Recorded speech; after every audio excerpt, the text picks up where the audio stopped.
بسم اللہ الرحمن الرحیم۔ شروع اللہ کے پاک نام سے جو بڑا مہربان اور نہایت رحم کرنے والا ہے۔ السلام علیکم، آپ دیکھ رہے ہیں اسلامک واقعات آفیشیل۔ آج کی اس ویڈیو میں ہم حضرت عیسیٰ علیہ السلام کی زندگی کے حالات و واقعات کو بیان کریں گے، تو چلتے ہیں ویڈیو کی طرف۔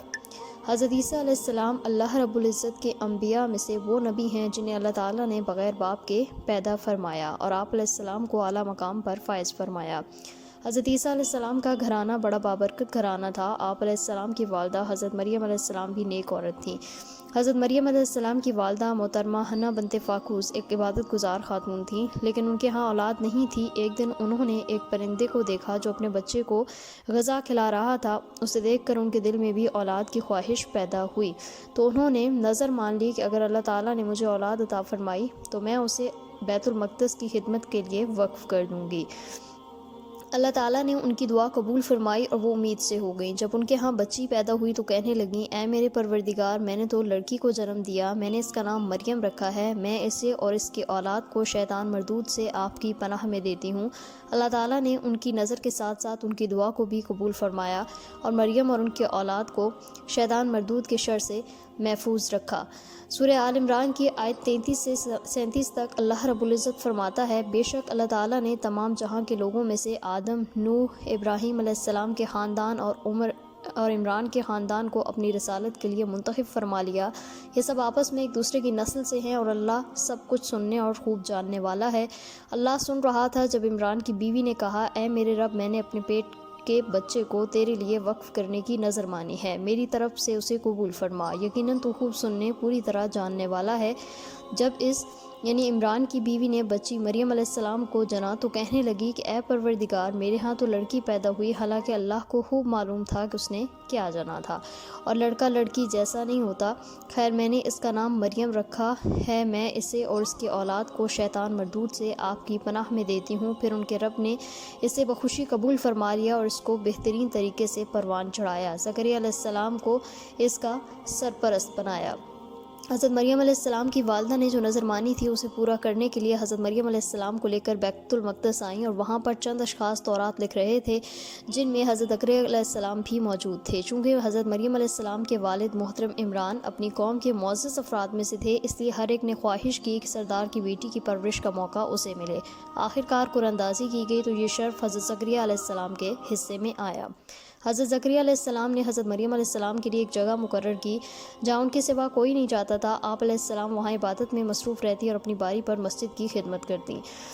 آپ شریفانہ عادات کی وجہ سے مشہور ہو گئیں اور اللہ تعالیٰ کے ہاں اتنی پسندیدہ بن گئیں کہ جب زکریا علیہ السلام ان کے کمرے میں جاتے تو وہاں انہیں بے موسم پھل نظر آئے۔ ایک مرتبہ حضرت زکریا علیہ السلام نے سوال کیا کہ یہ پھل کہاں سے آئے، تو حضرت مریم علیہ السلام نے جواب دیا کہ اللہ کی طرف سے آئے ہیں، بے شک اللہ جسے چاہتا ہے بے حساب رزق دیتا ہے۔ جب حضرت مریم علیہ السلام کو ان کے والدہ نے بیت المقدس کی خدمت کے لیے وقف کر دیا تو آپ علیہ السلام حضرت زکریا کی کفالت میں رہ کر بیت المقدس کی خدمت کر رہی تھیں۔ جب حضرت مریم علیہ السلام بلوغت کی عمر کو پہنچی تو آپ علیہ السلام ایک دن بیت المقدس کے مشرقی حصے میں سب سے علیحدہ ہو کر ایک پردہ ڈال کر غسل کرنے لگیں۔ اتنے میں اللہ تعالیٰ کے فرشتے حضرت جبرائیل علیہ السلام حسین نوجوان کی صورت میں سامنے آئے۔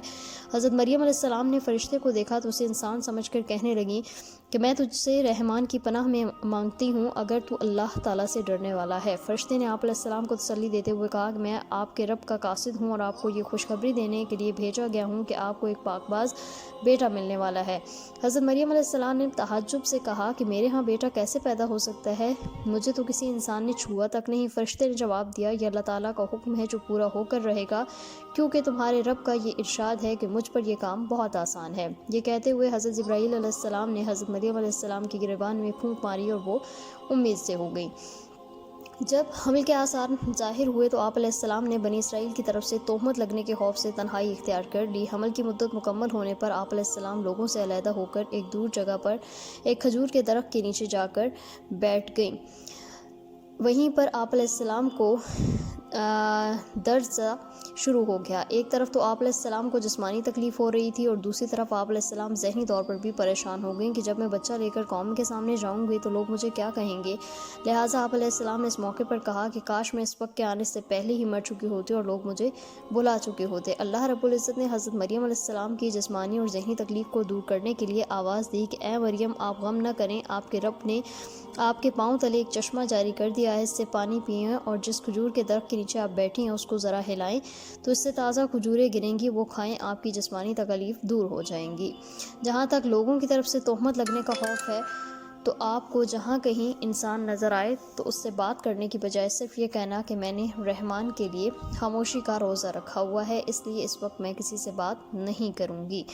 حضرت مریم علیہ السلام کے ہاں جب حضرت عیسیٰ علیہ السلام پیدا ہوئے تو آپ علیہ السلام انہیں لے کر قوم کے پاس تشریف لائیں۔ قوم نے جیسے ہی آپ علیہ السلام کی گود میں بچہ دیکھا تو حیران ہو کر کہنے لگے، اے مریم تم نے یہ کیا کیا؟ نہ تو تمہارا باپ بد کردار تھا، نہ تمہاری والدہ، کنواری ہونے کے باوجود یہ بچہ تمہارے پاس کہاں سے آیا؟ حضرت مریم علیہ السلام نے اللہ کے حکم کی تعمیل میں خاموشی کا روزہ رکھا ہوا تھا، لہٰذا آپ علیہ السلام نے حضرت عیسیٰ علیہ السلام کی طرف اشارہ کرتے ہوئے فرمایا کہ اس سے پوچھو۔ لوگوں نے اتنے چھوٹے بچے سے ہم کیا پوچھیں؟